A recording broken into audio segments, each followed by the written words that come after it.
Et nous sommes arrivés à cette période de l'histoire d'Israël qui s'appelle la royauté. Alors, le lecteur de la Bible est souvent perdu dans sa lecture de tous ces livres, de toutes ces histoires qui parfois qu'on a du mal parfois à relier à notre présent d'aujourd'hui, à notre quotidien, et on se demande bien quel est l'intérêt de l'Ancien Testament pour nous aujourd'hui, plusieurs milliers d'années après. Alors, je voudrais faire cette légère introduction peut-être pour redonner l'intérêt de ce que nous faisons par rapport à nous aujourd'hui. Il faut comprendre que la Bible est d'abord et avant tout le livre qui raconte l'histoire du salut, l'histoire du salut apporté aux hommes après le péché d'Adam. C'est-à-dire que lorsque Adam a péché, par sa désobéissance, Adam a coupé les hommes de Dieu, et donc il a fallu ensuite rétablir cette relation, et pour réparer le péché d'Adam, eh bien, Dieu va envoyer son Fils, Jésus, pour réconcilier les hommes avec Dieu. Et donc Dieu a décidé que son Fils devait venir dans un peuple, et ce peuple, c'est Israël. Et c'est pourquoi la Bible est aussi le livre de l'histoire du peuple d'Israël. Voilà. Pourquoi on s'intéresse à l'histoire du peuple d'Israël comme on s'intéresserait à l'histoire de France, hein?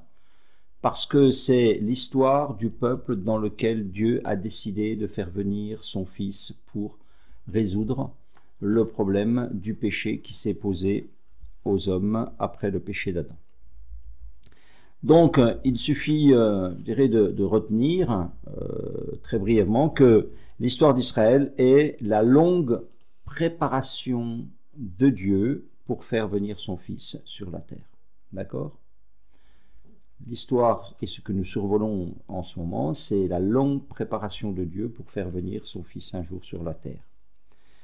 Et cette histoire d'Israël, qu'est-ce qu'elle nous montre ? Eh bien, elle nous montre combien l'homme est réfractaire à son Créateur, réfractaire à la vérité, réfractaire à la parole de Dieu, hein, puisque nous voyons que le peuple d'Israël est un peuple qui est au bénéfice de la grâce de Dieu, qui est au bénéfice d'interventions surnaturelles, extraordinaires de la part du Dieu créateur, mais malgré tout cela, il reste un peuple rebelle, un peuple qui ne veut pas obéir à son Dieu.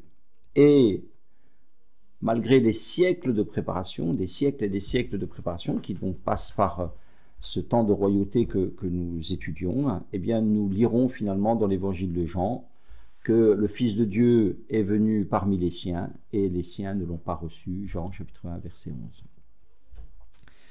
Donc, qu'est-ce que la royauté apporte à l'histoire du salut ? Qu'est-ce qu'elle apporte comme révélation sur l'histoire du salut ? Alors, d'une façon très, très simple, hein, très résumée, je dirais que les mauvais rois, pendant la royauté, on le voit, ils apportent désolation, ils apportent défaite. Et les bons rois, ceux qu'on va trouver en Juda, pas tous, mais la plupart, eh bien, ceux-là, on le voit que par leur attachement à Dieu, ils apportent la bénédiction et la prospérité. Et ces bons rois, ils annoncent, eh bien, le roi des rois, Jésus. Et ils sont une figure, un symbole, une annonce, eh bien, au travers de la bénédiction qui est attachée à la fidélité, ils annoncent, eh bien, le règne futur du roi des rois, qui sera un règne de grâce, qui sera un règne de bénédiction. Voilà, ça c'est le parallèle qu'on peut faire, rapide, hein, mais certain, qu'on peut faire entre le temps de la royauté en Israël et la royauté qui est annoncée au travers de cette royauté humaine. Donc, je reprends maintenant le fil de notre survol, et la semaine passée, nous avons vu déjà un premier épisode de la royauté, à partir de Salomon, hein, puisque nous avons étudié déjà le début de la royauté, David, Saül, David et Salomon. Et puis maintenant, nous découpons en tranches cette période de 300 ans, de 320 ans à peu près, qui est le temps de la royauté. Alors dans ce premier épisode, nous avons vu une période de 50 ans qui commençait donc après la mort de Salomon. Et dans cette période, ce que nous retenons et ce que nous avons vu, c'est que Juda et Israël vont se séparer. Les 10 tribus vont se séparer de la tribu de Juda et on va se retrouver avec 2 royaumes séparés et ennemis. Hein. Très souvent, ils vont s'opposer, très souvent, ils vont être en guerre. Et il y a des caractéristiques sur ces 2 royaumes. Le royaume d'Israël, donc composé de 10 tribus, ce royaume va profondément se séparer de la loi de Dieu. Et il va connaître donc une période d'instabilité politique très forte. Et on a vu que sur une période de 50 ans, vous avez 6 rois qui se succèdent avec 4 lignées de familles différentes, hein, ce qui n'était pas prévu, par exemple en Juda, vous n'avez qu'une lignée de famille, qu'une descendance, hein, qu'une dynastie. Mais en Israël, on le voit, eh bien que au bout de 2 ou 3 générations, le roi est assassiné, et puis c'est une autre dynastie qui prend sa place. Donc c'est un peu chaotique, hein, c'est un peu chaotique. Donc le royaume d'Israël est un royaume qui est finalement très affaibli, très affaibli.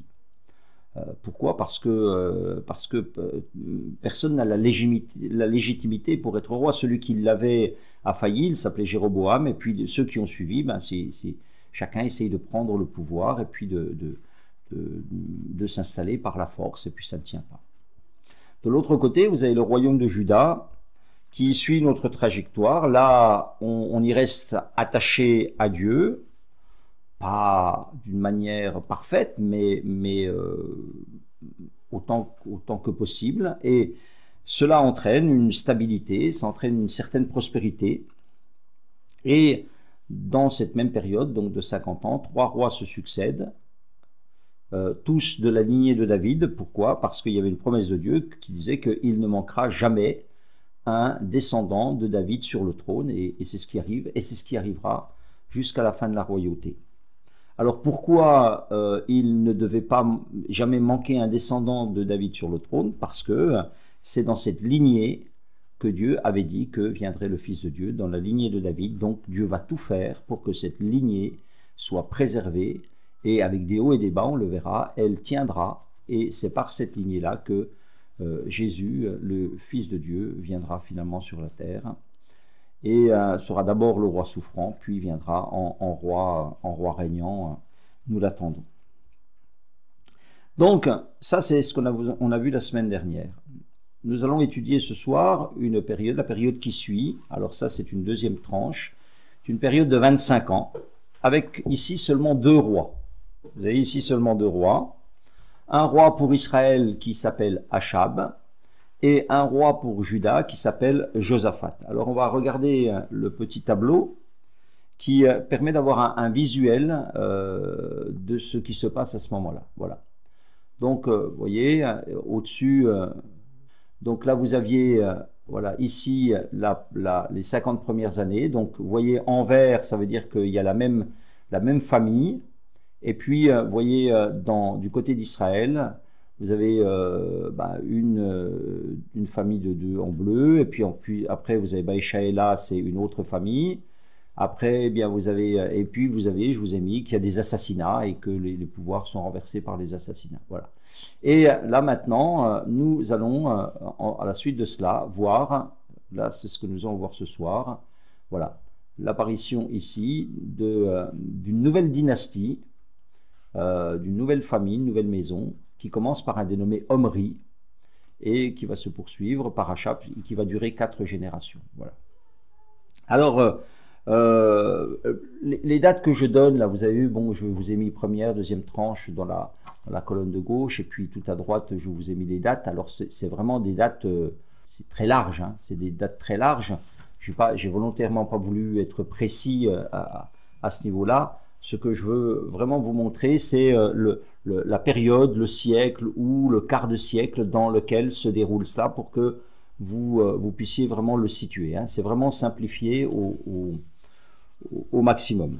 D'accord? Donc, ces deux rois vont régner, alors je vous parle d'Achab et de Josaphat.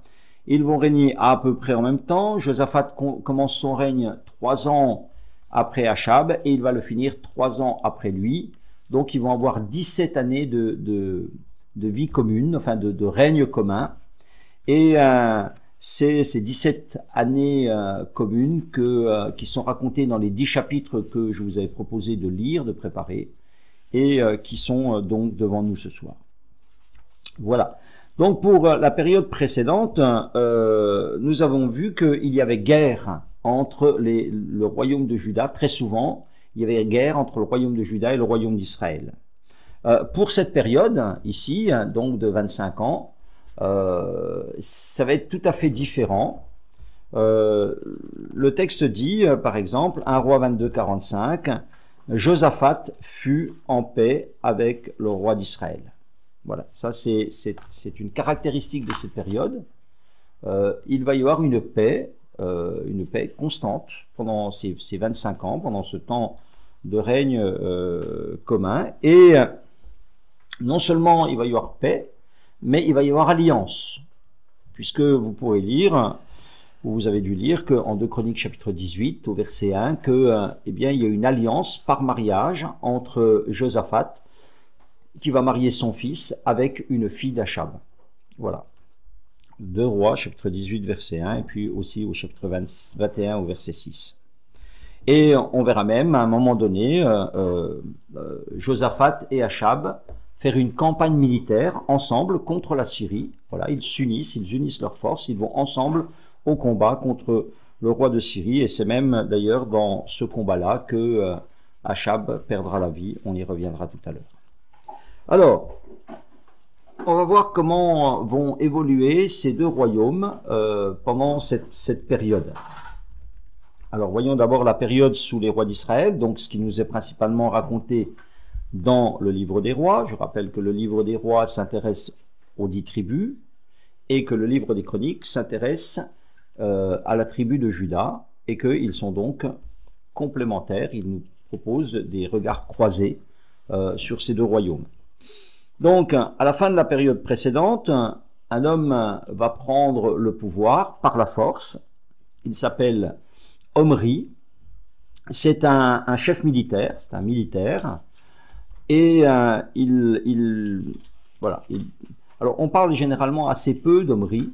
C'est vrai, c'est pas un personnage qu'on cite souvent. Et pourtant, cet homme va être à l'origine d'une dynastie qui va garder le pouvoir pendant plus de 40 ans. Voilà. C'est un homme fort, c'est un homme qui va jeter les bases d'un État d'Israël quand même assez fort à cette période. À Omri, on doit plusieurs choses. On doit donc la naissance d'une nouvelle capitale qui va rester célèbre dans la suite des temps et dont on parle souvent, très souvent dans la Bible, c'est Samarie. Voilà.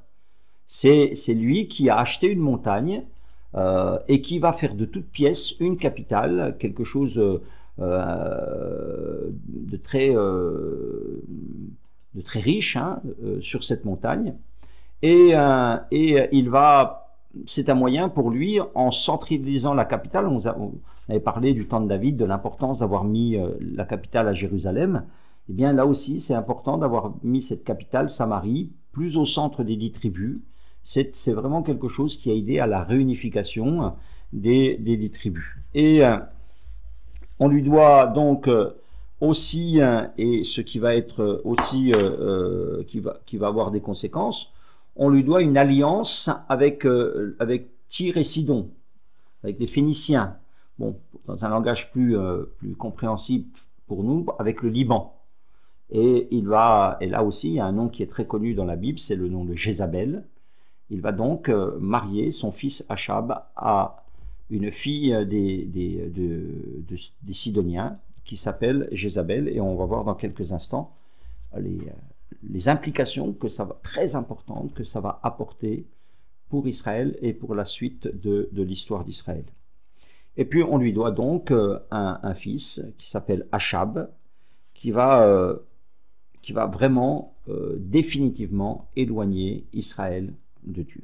Alors Achab, je pense que le plus simple, c'est de vous lire quelques versets qui résument eh bien, son histoire. 1 Roi chapitre 16, verset 30, et vous aurez tout de suite la tonalité de ce qu'a fait cet homme et des conséquences que ça a pu avoir. 1 Roi chapitre 16, verset 30, il est dit « Achab, fils d'Omri, fit ce qui est mal aux yeux de l'Éternel plus que tous ceux qui avaient été avant lui, et comme si c'était pour lui peu de choses de se livrer au péché de Jéroboam, fils de Nébat, il prit pour femme Jézabel, fils d'Edbal, roi des Sidoniens, et il alla servir Baal et se prosterner devant lui. Il éleva un autel à Baal dans la maison de Baal qu'il bâtit à Samarie. Il fit une idole d'Astarté. Achab fit plus encore que tous les rois d'Israël qui avaient été avant lui pour irriter l'Éternel, le Dieu d'Israël. » Alors peut-être quand vous lisez cela, ça vous évoque peu de choses. Ça vous évoque peu de choses, mais c'est important qu'on comprenne bien ce qui se passe ici. Jusqu'à Achab, donc dans les 50 premières années, on l'a vu, le peuple s'était détourné de Dieu, le culte avait été détourné, et on se souvient que Jéroboam, il avait fait un culte avec des veaux, mais c'était un culte à l'Éternel. C'était quand même un culte à l'Éternel, d'accord? Même si c'était un faux culte, c'est-à-dire que on s'était éloigné des exigences de la loi de Dieu, c'est-à-dire que par exemple, c'était pas des Lévites de la tribu de Lévi qui faisaient les sacrifices, n'importe qui pouvait se faire sacrificateur. On a vu aussi qu'il y avait des veaux qui représentaient l'Éternel. C'était un rappel certainement de ce veau qu'on s'était fait déjà quand on était sorti du pays d'Égypte. Donc c'était quand même relationné, tout cela était relationné à l'histoire d'Israël, à l'Éternel, d'accord? Mais malgré tout cela, oui, ça restait un culte à l'Éternel. Alors que, ici, il nous est dit que Achab, en se mariant avec Jézabel, il va introduire un culte nouveau, le culte des dieux phéniciens, Baal et Astarté. Baal, c'est le dieu du soleil. Astarté, c'est son pendant féminin, c'est le dieu de la féminité.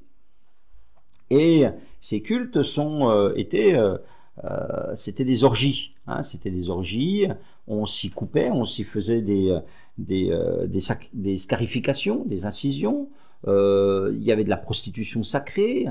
Si on veut savoir un petit peu comment ça se passait, on relit 1 Roi chapitre 19, lorsque Élie est en face des prophètes de Baal sur le mont du Carmel, et on voit qu'ils sont en transe, qu'ils dansent, qu'ils se coupent, qu'ils se font des incisions, que le sang coule. Voilà, ça c'était ce type de culte qu'ils adressaient à un Dieu d'ailleurs, dit le texte, qui ne leur répondait pas, puisque il n'y avait pas de Dieu, hein, il y avait qu'une fausse religion là derrière.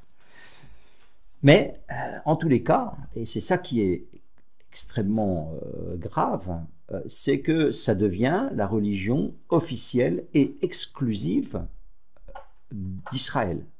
Et que par conséquent, les prophètes de l'Éternel vont être maintenant persécutés, tués, jetés en prison. Donc on se retrouve avec ces trois choses en Israël. Vous avez le culte, le faux culte à Jéroboam, que certains suivent.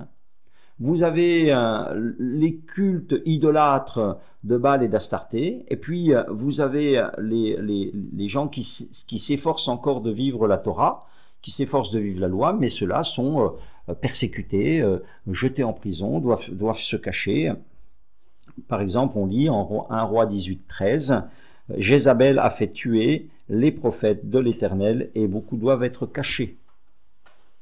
Ou encore, 1 Roi 22, vous avez l'histoire d'un prophète qui s'appelle Michée, qu'on va sortir de sa prison pour qu'il donne un conseil, et puis comme le conseil ne plaît pas, on le prend et on le remet en prison. 1 Roi, chapitre 22, versets 26 et 27. Donc, avec Achab, vous voyez, dans cette dégradation d'Israël, des 10 tribus, avec Achab, le peuple d'Israël est retourné à l'état d'idolâtrie dans lequel il se trouvait avant que le peuple d'Israël rentre dans le pays promis. Ils ont retrouvé exactement l'état dans lequel se trouvait le pays avant que Josué n'y rentre.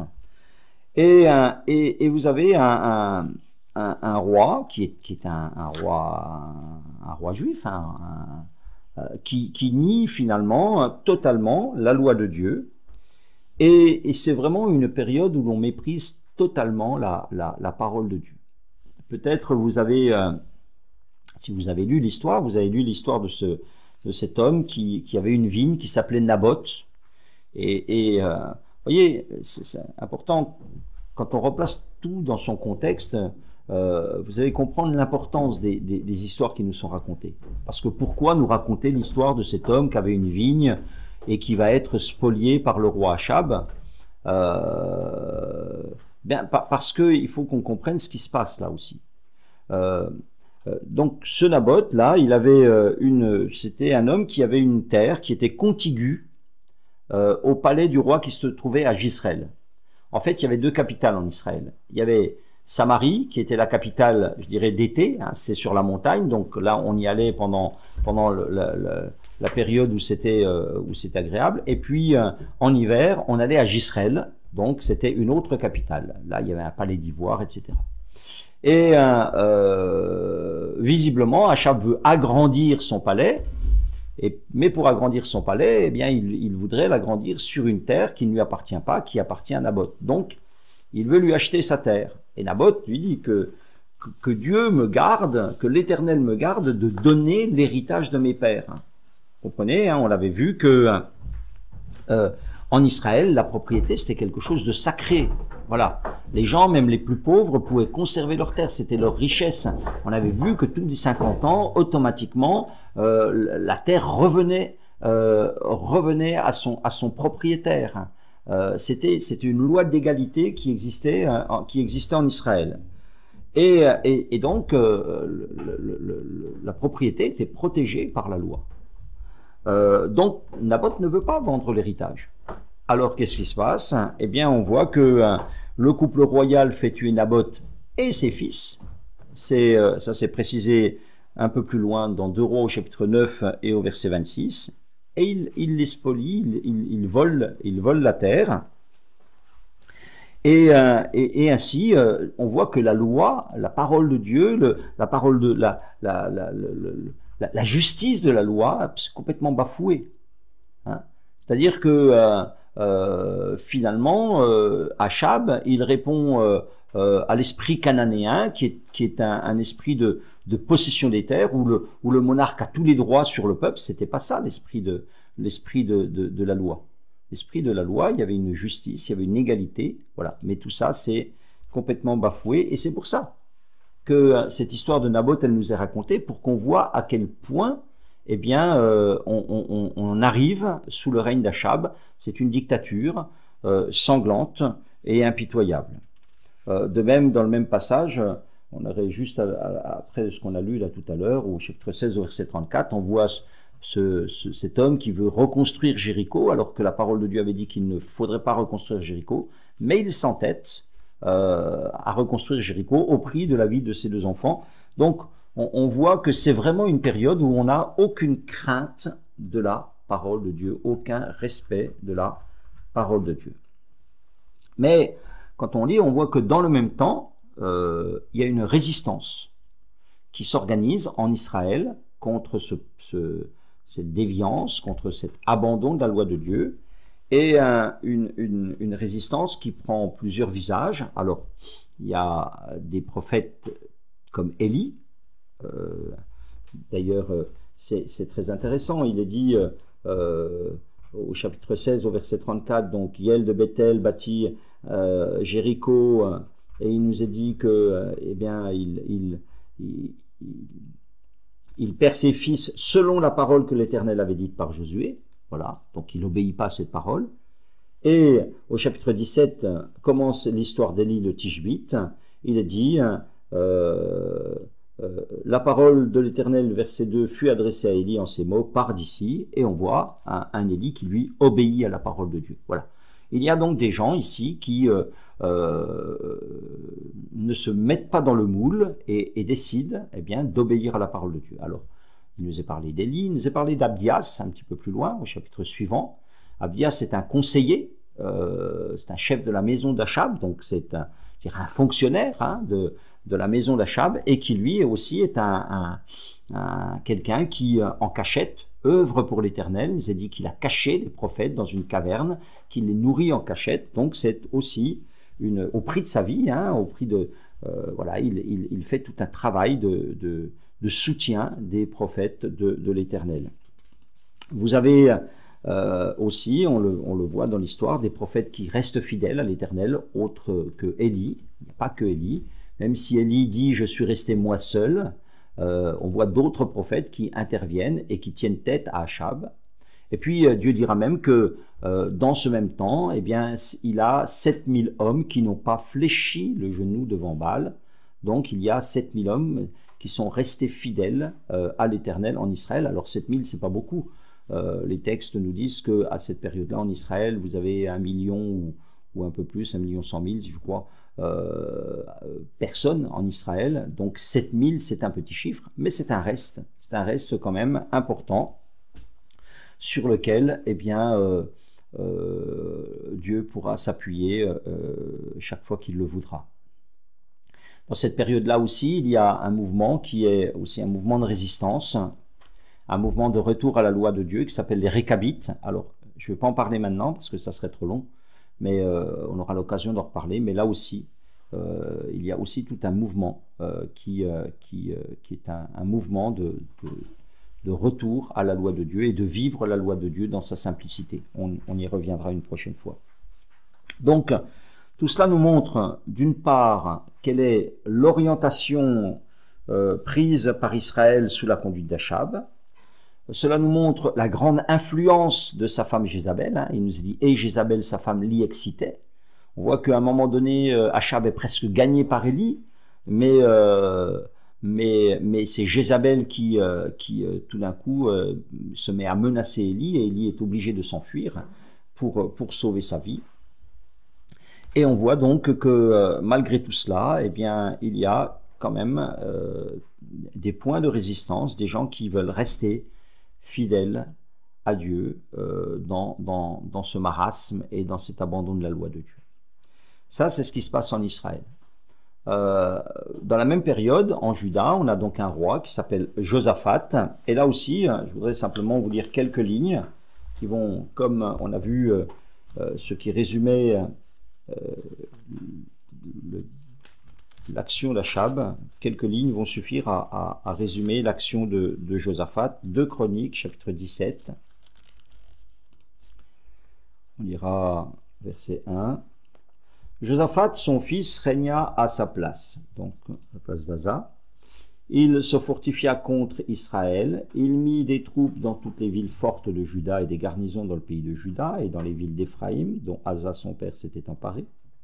L'Éternel fut avec Josaphat, parce qu'il marcha dans les premières voies de David son père, et qu'il ne rechercha point les Baals, car il eut recours au Dieu de son père, et il suivit ses commandements sans imiter ce que faisait Israël. L'Éternel affermit la royauté entre les mains de Josaphat, à qui tout Juda apportait des présents, et qui eut en abondance des richesses et de la gloire. Son cœur grandit dans les voies de l'Éternel, et il fit encore disparaître de Juda les hauts lieux et les idoles. Un petit peu plus loin, voilà, il est dit, verset 12, Josaphat s'élevait au plus haut degré de grandeur. Voilà. Donc ça, c'est la description que nous avons du règne de Josaphat qui va durer, je ne sais plus combien, qui va durer une vingtaine de 25 ans, je crois. 25 ans. Alors, ici, il nous est dit comment, eh bien, lui, il a résisté à l'influence d'Israël, combien il a résisté au culte de Baal. Voilà, il ne l'a pas laissé s'installer, donc c'était possible. Et dans son histoire, on voit ce fameux trépied dont je vous ai parlé à plusieurs reprises déjà, et en particulier la semaine dernière, ce fameux trépied qui bénit les rois, où chacun garde sa place, le sacrificateur, le prophète et le roi. Voilà. Et vous allez le voir ici à nouveau, hein, il nous est parlé de bénédiction, de réussite, de force, de tranquillité, voilà, des peuples aux alentours qui respectent. Pourquoi? Parce que, eh bien, ce trépied, il est parfaitement mis en place. Ainsi, vous avez un respect du rôle des sacrificateurs. Alors, je vous dis simplement quelques versets, mais si vous avez lu, ou sinon vous le relirez, vous verrez que c'est constant. 1 Roi, chapitre 17, verset 8, il est dit « Il envoya avec eux les Lévites, Shemeja, Netania, Sebadia, Azaël, etc. » Il y a plein de noms ici. Et les sacrificateurs Ilishama et Joram, ils enseignèrent dans Juda, ayant avec eux le livre de la loi de l'Éternel. Ils parcoururent toutes les villes de Juda, et ils enseignèrent parmi le peuple, au chapitre 19 et au verset 8. Quand on fut de retour à Jérusalem, Josaphat y établit aussi pour les jugements de l'Éternel et pour les contestations des Lévites, des sacrificateurs et des chefs de maison paternelle d'Israël. Et voici l'ordre qu'il leur donna: vous agirez de la manière suivante dans la crainte de l'Éternel, avec fidélité et avec intégrité de cœur. Donc on voit que on demande aux Lévites de faire son travail. Et son travail, c'était de faire connaître la loi, d'enseigner la loi, d'emmener les gens à obéir. Ce n'était pas seulement de faire des sacrifices, mais c'était de transmettre la loi et d'amener le peuple à connaître et à obéir à cette loi. Et Josaphat demande aux sacrificateurs, et il aide les sacrificateurs à remplir ce rôle. Donc, et les Lévites. Et puis, les prophètes aussi. Vous avez vu aussi que souvent, le prophète, c'est celui qui vient donner la pensée de Dieu, la parole de Dieu, et que très souvent, eh bien, le roi n'aime pas cette parole, parce que, eh bien, il est obligé de s'y soumettre. Là, eh bien, nous voyons que plusieurs fois des prophètes qui viennent, ainsi, de Chroniques, par exemple, chapitre 18 et au verset 6, « Mais Josaphat dit, n'y a-t-il plus ici aucun prophète de l'Éternel par qui nous puissions le consulter ?» Donc, c'est quelqu'un qui a le souci de connaître, de savoir quelle est la pensée de Dieu, quelle est la parole de Dieu. Un petit peu plus loin, Roi 19, verset 2, « Jéhu, fils d'Anani, le prophète, alla au-devant de lui. » Pour rappel, son père avait fait emprisonner Anani, hein, mais ici, Jéhu, fils d'Anani, le prophète, alla au-devant de lui et dit au roi Josaphat, « Doit-on secourir le méchant et aimer ceux qui haïssent l'Éternel ?» Et puis, il lui apporte une parole où il le reprend, et Josaphat se laisse reprendre.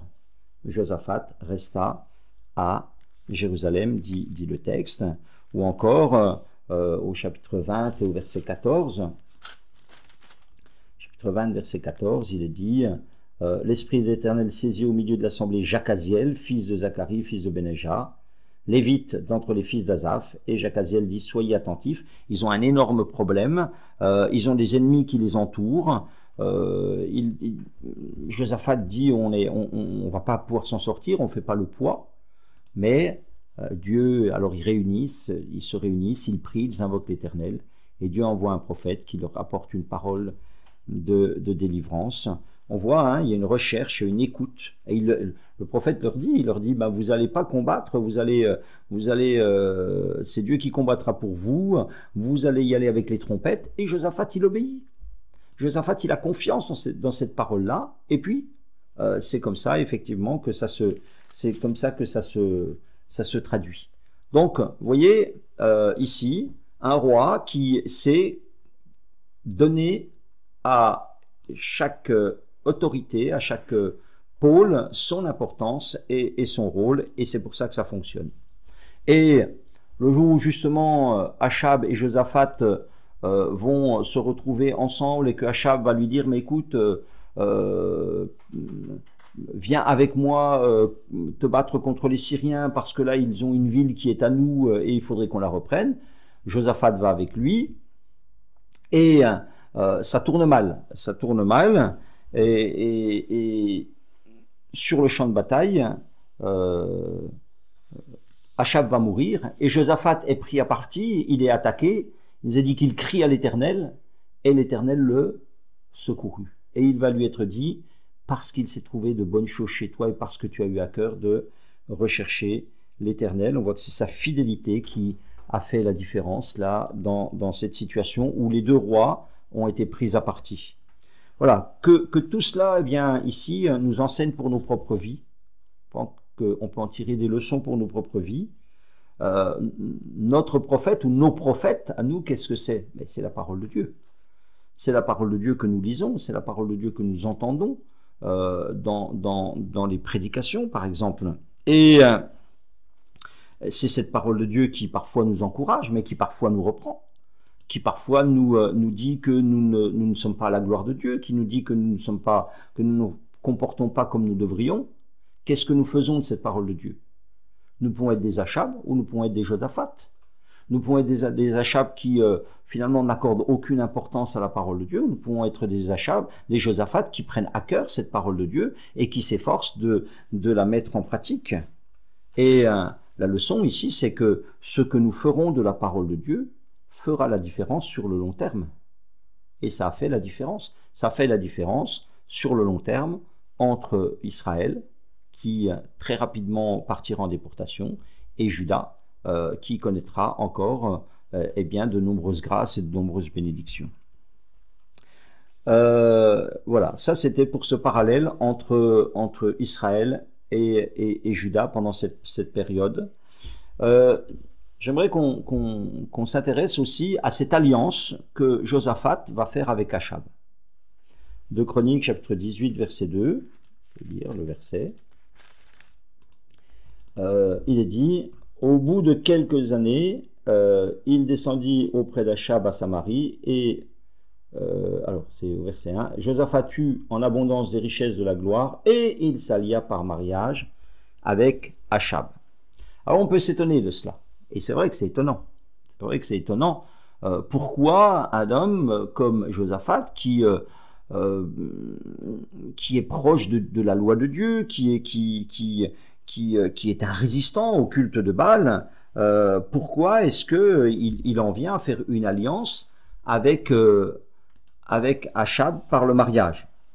Alors, on l'a déjà dit par le passé, quand on a parlé des nombreuses femmes de David ou de Salomon, que ce genre de mariage était une manière de faire des alliances politiques, des alliances diplomatiques, des alliances économiques avec des pays voisins. Voilà, et quand on était marié, quand on avait ce lien, eh ben, ça tenait les gens à distance, ça évitait des guerres et ça facilitait le commerce. Alors, de ce point de vue-là, Josaphat n'avait pas vraiment d'intérêt. Il n'avait pas vraiment d'intérêt parce que Achab peut-être avait intérêt à mettre dans sa poche ce petit royaume là voisin et qui était fort, qui avait une réussite, qui avait une richesse. Mais Josaphat n'avait pas d'intérêt puisque Dieu lui avait donné sécurité, Dieu lui avait donné prospérité. C'est pas ça qui a motivé le fait de faire cette alliance par mariage. Il semble plus probable que, emporté par son zèle pour Dieu, parce qu'on le voit, hein, c'est vraiment quelqu'un qui aime Dieu, qui aime la loi de Dieu, qui a à cœur de mettre en pratique la loi de Moïse. Il envoie les Lévites l'enseigner partout, et à plusieurs reprises, il y a ce qu'on appellerait des campagnes d'évangélisation hein, dans tout Juda. Je crois que, emporté par son zèle pour Dieu, hein, Josaphat a plutôt cherché ce qui était cohérent avec le message des prophètes. Il a cherché plutôt la réunion des 12 tribus. Vous voyez ? Il a cherché ce qu'il voulait, parce que ceux qui étaient fidèles à Dieu, c'est ce qu'ils voulaient. Il voulait que les 10 tribus et les 2 tribus soient à nouveau ensemble, parce qu'ils étaient d'un même sang, d'une même famille, d'une même descendance. Ils étaient tous des fils et des filles d'Abraham, d'Isaac et de Jacob. Donc cette séparation, elle était anormale. Et la démarche de Josaphat, c'est certainement, dans ce mariage, c'est d'unir son fils avec la fille d'Achab, desquels naîtrait un fils qui pourrait être roi qui pourrait être roi sur les deux royaumes, hein, qui aurait la prétention des deux trônes, hein, étant à la fois fils d'Israël et fils de Juda, quoi. N'oublions pas que le message des prophètes de l'Éternel, de ceux qui étaient restés attachés au vrai culte de Dieu, ces prophètes qui instruisent Josaphat, hein, ils ont tous le même message. C'est un message, je vous l'ai dit la dernière fois, le message est double. Ils cherchent, ils poussent les gens à l'alliance avec Dieu, à l'unité nationale. C'est des nationalistes, ils poussent à l'unité nationale et ils poussent à l'alliance avec Dieu. Donc, je pense que c'est ça la pensée de Josaphat, et c'est pour cela qu'il fait cette alliance par mariage avec Achab. Ce que je vous dis est encore visible, par exemple, dans la démarche d'Élie. Vous savez, quand Élie tord le bras d'Achab, il fait 3 ans sans pleuvoir en Israël pour vraiment les emmener à un moment donné reconnaître que Dieu est Dieu. Il amène ses prophètes sur le mont du Carmel. Elle leur dit, écoutez, allez-y, faites pleuvoir. Si vous avez un Dieu vivant, faites pleuvoir. Alors toute la journée, ils crient, ils se font des scarifications, etc. Mais ils ne tombent pas une goutte d'eau. Et Élie, lui, fait un autel, et sur cet autel, si vous lisez bien, un roi 19, vous verrez qu'il met 12 pierres. Et le texte dit très clairement, un roi 19, 31, une pierre pour chaque tribu d'Israël, 12. Il n'en met pas 10. C'est un prophète d'Israël. Il aurait pu mettre 10 pierres, dire une pour chaque tribu d'Israël. Non, il en met 12. Parce que dans son esprit à lui, Israël, c'est 12 tribus. Et qu'il est le prophète du grand Israël, du tout Israël. Et c'est là son message. Et sa mission, c'est de ramener le cœur des gens au Dieu d'Israël. Donc, Josaphat a fait cette alliance dans le but de refaire un seul royaume, tout comme Élie. Mais l'histoire nous montre que il s'est trompé, ou en tous les cas, il n'est pas arrivé à ses fins. Ce n'est pas Juda qui va gagner Israël à la parole de Dieu, mais c'est Israël qui va gagner Juda au culte de Baal. Et ça arrivera dès la mort de Josaphat, de Chroniques chapitre 21 verset 6, on le verra la semaine prochaine. Dès la mort de Josaphat, le fils né de cette union, le fils qui est marié avec la fille d'Achab, il va emmener tout Juda dans le culte de Baal. Alors ça aussi, ça doit nous enseigner sur nos propres vies, et cette alliance aussi, elle doit nous mettre en garde, hein, ne pas présumer de nos forces, ne pas face au péché, face aux ténèbres. Voilà, ce n'est pas un petit combat. Et là, je pense que Josaphat a vu les choses un petit peu trop faciles, et puis les choses n'ont pas tourné, n'ont pas bien tourné. Finalement, cette alliance, lui qui avait résisté au culte de Baal pendant toute sa vie, eh bien cette alliance, elle a fait entrer le culte de Baal en Juda. Je voudrais prendre encore quelques instants rapidement pour vous parler du rôle des prophètes dans cette période. Pendant toute cette période, on l'a vu, hein, pendant toute cette période de royauté, Dieu va utiliser des prophètes, tant au nord qu'au sud. Alors dans le nord, il y a le prophète Élie, dont l'histoire a traversé les siècles. Alors aujourd'hui, dans l'Église, souvent, moi j'ai prêché, on a entendu des prédications au sujet d'Élie, et puis on voudrait vivre les miracles d'Élie. Voilà. Et on se prend souvent pour des Élis qui font tomber le feu et la pluie du ciel, etc. Et puis on est encouragé par cela, parce qu'il y a un beau verset dans Jacques qui dit qu'on est encouragé à prier comme Élie, et qu'on peut vivre des choses comme Élie, puisque Élie était de la même nature que nous. Alors c'est vrai, tout ça c'est vrai.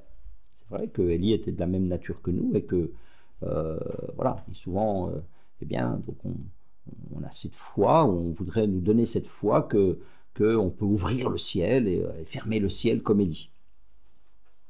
Mais je pense que ce qu'on vient de dire, là, sur les circonstances, sur le temps dans lequel Élie a fait son ministère, eh bien,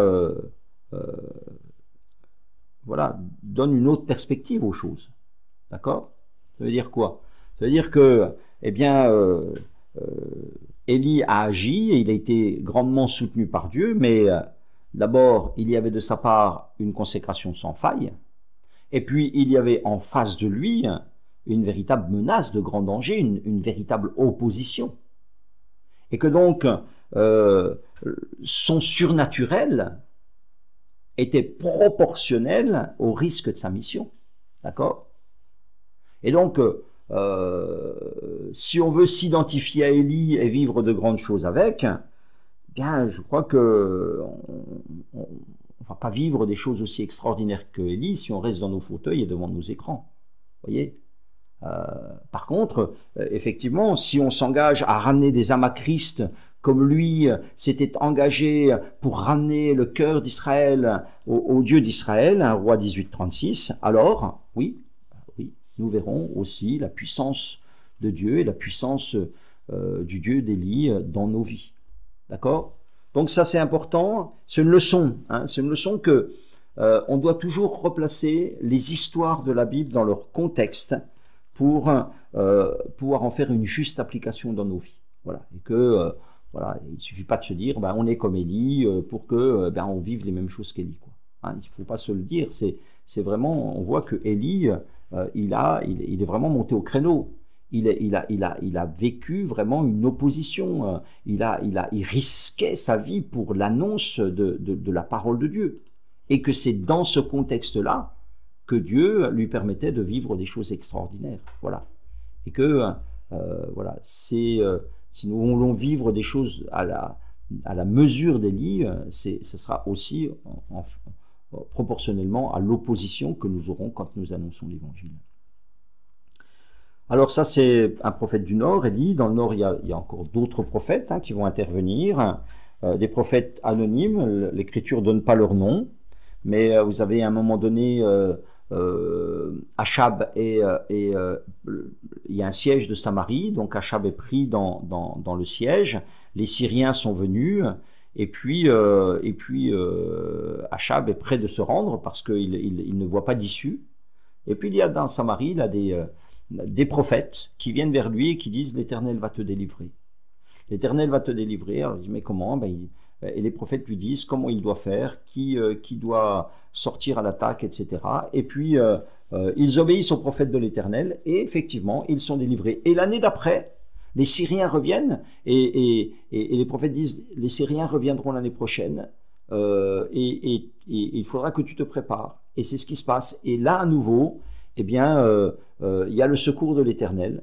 Et c'est extraordinaire, parce qu'on voit le secours de l'Éternel pour un roi comme Achab. Vous savez, vous avez un passage dans un roi qui dit qu'il n'y a pas eu un roi qui s'est livré pour faire le mal comme Achab.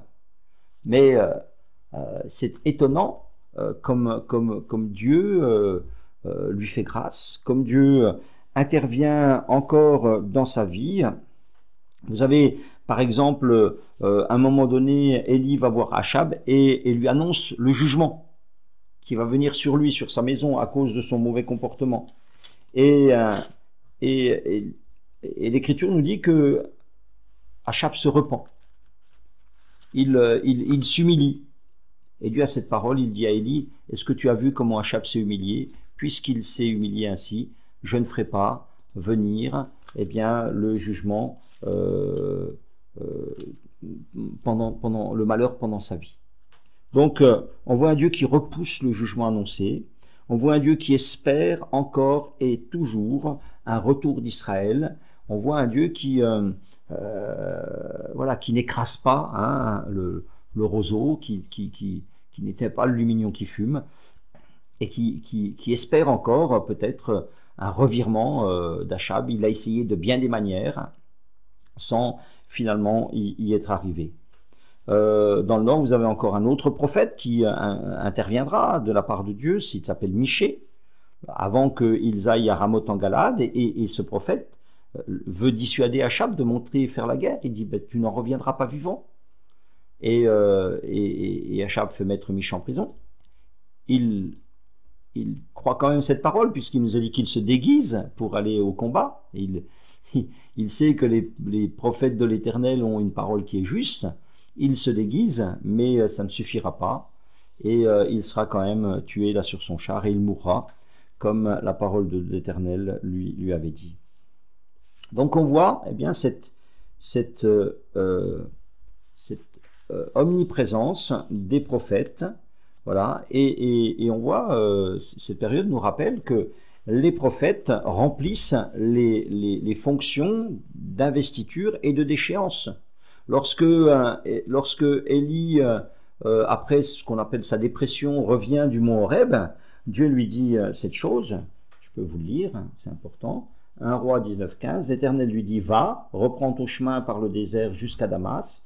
Quand tu seras arrivé, tu oindras Hazaël pour roi de Syrie, tu oindras Jéhu, fils de Nimshi, pour roi d'Israël, et tu oindras Élisée, fils de Shaphat d'Abel-Méhola, pour prophète.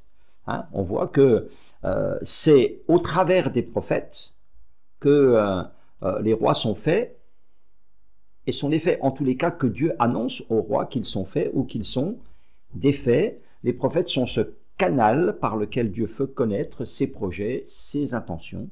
Ici, il annonce à l'avance ce qu'il projette pour la Syrie et pour Israël, et c'est ce qui se passera dans la suite des temps. Et puis, dans le sud aussi, même si le royaume reste plus proche de Dieu, il y a des prophètes qui interviennent. Il y en a 3 qui sont mentionnés. 2 sont mentionnés, sont envoyés pour reprendre Josaphat, parce qu'il a dérapé. C'est un dénommé Jéhu, on l'a vu tout à l'heure, un dénommé Eliezer. Ce sont des prophètes qui vont et qui disent à Jéroboam, à Josaphat, c'est pas comme ça qu'il faut faire. Il faut que tu te reprennes. Voilà. Et puis vous avez vu aussi ce prophète qui, lorsque Josaphat est un petit peu perdu et qu'il ne sait pas comment il va s'en sortir face à ces ennemis nombreux qui sont venus contre lui, eh bien Dieu envoie un prophète pour lui donner une parole de foi, une parole de délivrance. Voilà donc un petit peu ce survol. Je voudrais vous dire une petite chose pour info. On a retrouvé en archéologie, on a retrouvé des stèles assyriennes sur lesquelles apparaissent les noms de Omri, les noms de Ben-Hadad, les noms de Achab. C'est des souverains assyriens qui mentionnent sur ces stèles qu'ils ont eu à se battre contre ces rois-là, contre une coalition faite donc de Ben-Hadad, de Achab, etc. Donc ça c'est une petite note importante pour vous montrer que les personnages de la Bible ne sont pas des personnages imaginaires, ce sont des personnages historiques qui ont réellement existé, qui étaient là dans l'histoire humaine. Donc je m'arrête là. Que retenir ce soir? Que retenir ce soir de cette période de 25 ans, de rois, de destins parallèles? Je dirais que à la lecture, la vie de Josaphat et les fruits de sa vie me donnent beaucoup plus envie que la vie d'Achab et les fruits de la vie d'Achab. Voilà. Et que je sais ce qu'il faut faire. L'Écriture me dit ce que je dois faire pour avoir cette bénédiction et cette réussite que Achab. Il était attaché, il a recherché Dieu, il a mis la parole de Dieu en pratique. Une deuxième petite leçon encore de cette période, c'est Dieu fait le maximum pour qu'on se tourne vers lui. Ça, c'est quand même visible dans tout ce temps de Achab. Pourtant, ils se sont éloignés, pourtant, ils ont tourné le dos à Dieu, mais Dieu a toujours un désir bien, de gagner Israël. Mais Dieu ne peut rien si on ne veut pas. Voilà. Dieu ne peut rien si on ne veut pas. Et on voit que Achab va voir des miracles, il va voir le feu tomber du ciel, il va voir la pluie tomber du ciel après 3 ans et demi à la simple prière d'Élie. Il va voir voilà, ces interventions extraordinaires, mais c'est pas pour ça qu'il va changer. Voilà, c'est pas pour ça qu'il va changer. Et même en Juda, on se rend compte que malgré bien qu'on les a enseignés avec la parole de Dieu, qu'on a fait des tournées, que les Lévites, etc., dès que Josaphat va mourir, eh bien, les gens vont aller vers Baal parce que finalement, c'était pas un engagement profond. C'était pas un engagement profond. Attention aux vies superficielles. Attention aux vies superficielles parce que ça ne tiendra pas la distance. Et puis, une troisième petite chose, au sujet de ces prophètes, et à l'image de ces prophètes, il faut parfois beaucoup de courage pour servir Dieu dans un monde qui lui est opposé. On le voit, hein, ces prophètes qui, au prix de leur vie, parfois, qui sont parfois dans la souffrance, qui sont parfois dans le manque, pour défendre la parole de Dieu. Hein. On voit que c'est pas simple. C'est pas simple, c'est pas facile. C'est pas toujours facile. Voilà, c'est pas toujours facile. Et on voit des gens quand même très courageux, dans un moment où les ténèbres sont venues sur Israël. Eh bien, on voit quand même des gens très courageux pour essayer de redresser la barre.